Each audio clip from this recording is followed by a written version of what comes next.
இல்ல குழந்தையே, உன்னை நினைத்து ஒருவர் அழுது கொண்டு இருக்கின்றார். அது யார் என்று, அவர் எதற்காக உன்னை நினைத்து அழுது கொண்டு இருக்கிறார் என்று உன் அப்பன் உனக்கு தெரிவிக்கிறேன். என் தங்கமே, இது உன் வாழ்க்கை சம்பந்தப்பட்டது. நான் சொன்னவுடன் இது என்ன முடிவெடுக்க வேண்டும் என்பது உன்னுடைய சம்பந்தம்தான்.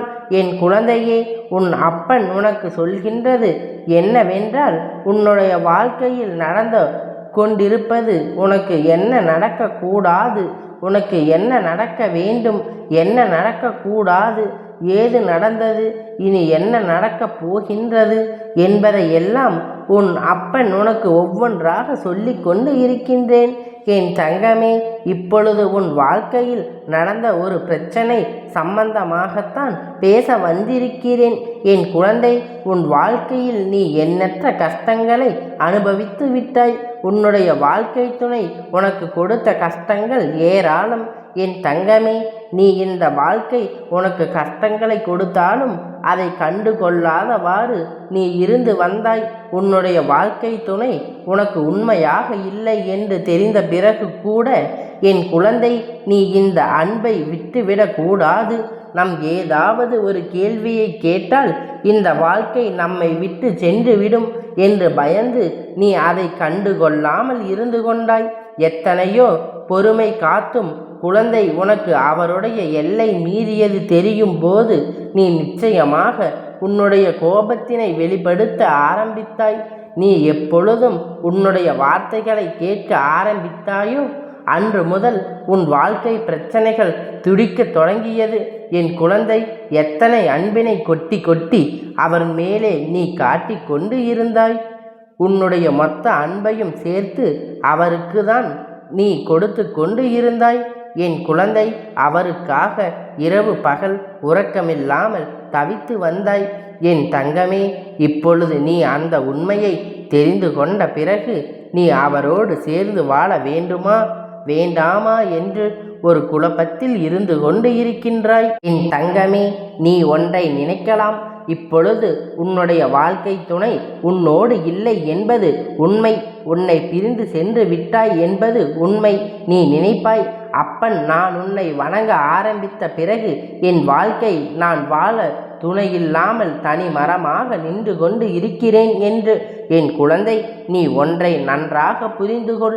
உனக்கு நம்பிக்கை துரோகம் செய்தவர்களை உன் அப்பன் நான் அடையாளம் காட்டி இருக்கிறேன். நீ இதுவரை அவரை பற்றி உண்மையை தெரிந்து கொள்ளாமல் அவர் உனக்கு உண்மையாகத்தான் இருந்தார்கள், உனக்கு நம்பிக்கையாக தான் இருந்தார்கள். நீ என ஏமாந்து கொண்டு இருந்தாய். ஏமாற்றத்தில் இருந்தேன் என்பதை நீ மறந்துவிடக்கூடாது. என் குழந்தை, நீ இந்த வாழ்க்கையை தொடர்ந்து இருக்க வேண்டும் என்று உனக்கு நம்பிக்கை இருந்தால் நீ நம்பி ஏமாந்து கொண்டுதான் இருக்க வேண்டும். ஒரு நாள் கண்டிப்பாக நீ அதை சந்திக்க வேண்டி வரும். என் குழந்தை, நீ அதனை தெரிந்து கொள்கின்ற சூழ்நிலை உனக்கு நான் உருவாக்கி தந்திருக்கின்றேன். இப்பொழுது உன் வாழ்க்கையில் நடக்கின்ற பிரச்சனைகள் எல்லாம் இதுவோடு முடிந்துவிட போகின்றது. என் குழந்தை, மனதளவில் தெளிவாக போகின்றாய். உன்னை சூழ்ந்து இருக்கின்ற பிரச்சனைகள், உன்னை சுற்றி வந்த அத்தனை நம்பிக்கை துரோகத்திற்கும் ஒரு முற்றுப்புள்ளி வைப்பதற்காகத்தான் நீ காத்து கொண்டு இருக்கின்றாய். தங்கமே, நம்பிக்கை துரோகம் என்பது நீ இருக்கும் பொழுது இன்னொரு உறவை நாடி செல்வது மிகப்பெரிய நம்பிக்கை துரோகம் அல்லவா? என் குழந்தை, அது போன்ற நம்பிக்கை துரோகங்களை நீ ஏற்றுக்கொள்ள துணிந்தாலும் உன் அப்பன் நான் ஒருபோதும் ஏற்றுக்கொள்ள மாட்டேன். என் குழந்தை, இது போன்ற ஒரு வாழ்க்கை தேவையில்லை என்றுதான் உன் அப்பன் நான் முடிவெடுப்பேன். என் தங்கமே, அப்படிப்பட்ட சூழ்நிலையில்தான் இப்பொழுது உனக்கு இந்த முடிவினை நான் தந்திருக்கின்றேன். அதனால் வாழ்க்கையை இழந்து விட்டோம், வாழ்க்கை நம்மை விட்டு சென்று விட்டது என்று ஒருபோதும் நீ வருந்த வேண்டிய அவசியம் உனக்கு இருக்கவில்லை. இந்த வாழ்க்கை உனக்கு தேவையானது இல்லை என்பதை நீ புரிந்து கொள்ள வேண்டும். என் தங்கமே, நீ அவரை விட்டு பிரிந்து விட்டாய். இப்பொழுது தனியாக என் குழந்தை வாழ்ந்து கொண்டு இருக்கின்றாய். தனிமையில் உடன் இருக்கும் பொழுது எத்தனையோ செய்கின்ற நல்ல காரியங்கள் கூட தவறு என்று சித்தரித்து உன் மீது பழி போட்டு உன்னை அசிங்கப்படுத்த நினைத்தவர்கள் வாழ்க்கையில் எதை செய்தாலும் என்ன முன்னேற விடாமல் தடுத்து நிறுத்தியவர், நீ எதை செய்தாலும் நீ எங்கே வெளியில் சென்று விடுவாயோ, பெரிய ஆளாகி விடுவாயோ, மற்றவர்கள் முன்னிலையில் பேசி விடுவாய் என்று உன்னை அடக்க நினைத்தவர் இப்பொழுது அவர் அடங்கி போய் இருக்கின்றார் என்பதை உனக்கு தெரிவிக்க வந்திருக்கின்றேன். என் தங்கமே, நீ விழித்து கொண்டாய். நீ இந்த வாழ்க்கையை எப்படி வாழ வேண்டும் என்று சுதாரித்து கொண்டாய். என் குழந்தை, உண்மையான அன்பினை புரிந்து கொள்ளாமல், என் குழந்தை அவர் மீது வைத்திருந்த உண்மையான பாசத்தினை புரிந்து கொள்ளாமல் இன்னொரு உறவு முக்கியம் என்று சென்றவர் இப்பொழுது என்ன நினைவில் இருந்து கொண்டு இருக்கின்றார் என்பதை உனக்கு தெரிவிக்கத்தான் வந்திருக்கின்றேன். என் தங்கமே, நான் சொல்கின்றேன், நீ கேள். நிச்சயமாக இப்பொழுது அவருடைய நிலைமை இப்படிதான் இருந்து கொண்டு இருக்கின்றது. எப்படி தெரியுமா என் தங்கமே? உண்மையான அன்பினை உதறிவிட்டு உதாசீனம் செய்துவிட்டு இன்னொரு அன்பினை நாடி சென்றவர் ஏமாற்றம் அடைந்து வாழ்க்கையே வேண்டாம் என்று விரட்சியான உச்சியில் நின்று கொண்டு இருக்கின்றார். உனக்கு செய்த துரோகத்தை நினைத்து அழுது கொண்டு இருக்கின்றார்.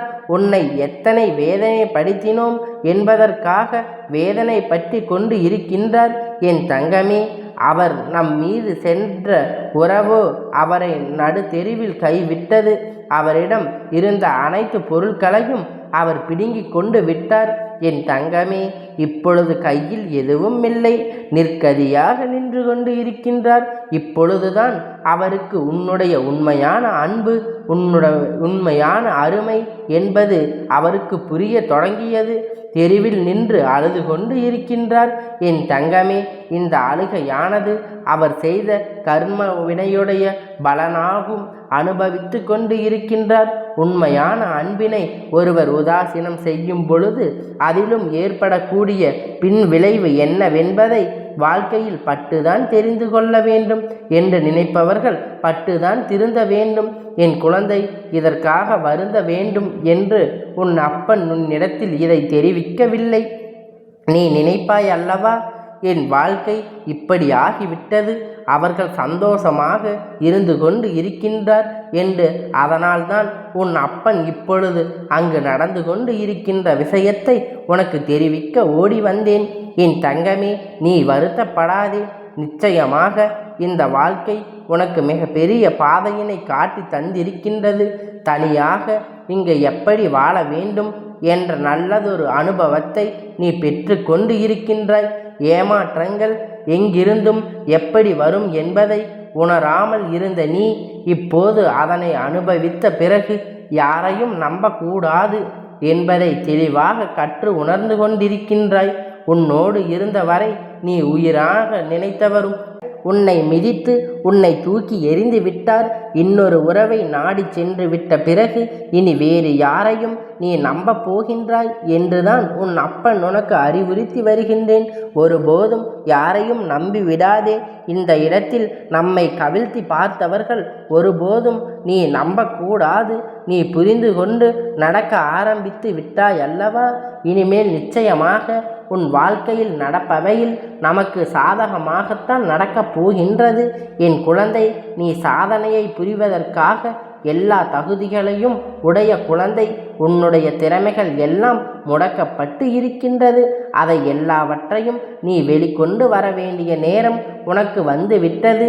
உனக்கு எந்த உதவிகள் தேவைப்பட்டாலும் உன் அப்பன் நான் நிச்சயம் உன்னுடைய உதவிக்கு ஓடி வருவேன் என்பதை நீ மறந்து விடாதே.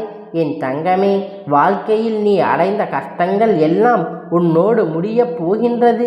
இனிமேல் எதற்காகவும் நீ கலங்க வேண்டாம். உன்னுடைய கண்ணீரை இது போன்ற மனிதர்களுக்காக தேவையில்லாமல் சிந்தி விட்டாய். இனிமேல் அதற்காக வருந்தி ஒரு புண்ணியமும் இல்லை. இனிமேலாவது என் குழந்தை, நாம் எப்போதாவது தப்பித்து கொண்டோம், நம் அப்பன் நம் வாழ்க்கையை காப்பாற்றி தந்து விட்டார் என்ற எண்ணம் உனக்குள் வந்துவிட வேண்டும். அப்பனை வணங்கிய பிறகு வாழ்க்கை சென்று விட்டது என்று நீ நினைக்கக்கூடாது. இந்த வாழ்க்கை உனக்கு தேவையில்லாத வாழ்க்கை என்பதைத்தான் உன் அப்பன் உனக்கு உணர்த்தி இருக்கிறேன் என்பதை நீ புரிந்து நடந்து கொள்ள வேண்டும். இத்தனைக்கும் பிறகு இன்னொரு உறவை நாடி சென்ற பிறகும் உன்னுடைய அன்பு புரிந்து கொள்ளாமல் இருந்த பிறகும், மற்றவர்கள் முன்னிலையில் உன்னை அசிங்கப்படுத்திய பிறகும் அந்த உறவு வேண்டும் என்று நீ என் குழந்தை ஒருபோதும் நினைக்க வேண்டாம். அது உன் வாழ்க்கைக்கு நிச்சயமாக ஒத்து வராது என்பதை நீ புரிந்து கொள்ள வேண்டும்.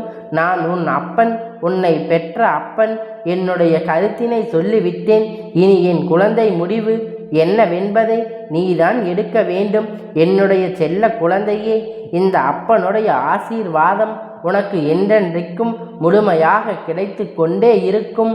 கந்தா போற்றி, கடம்பா போற்றி, கதிர்வேலா போற்றி, ஆறுபடை வீடு கொண்ட முருகா போற்றி.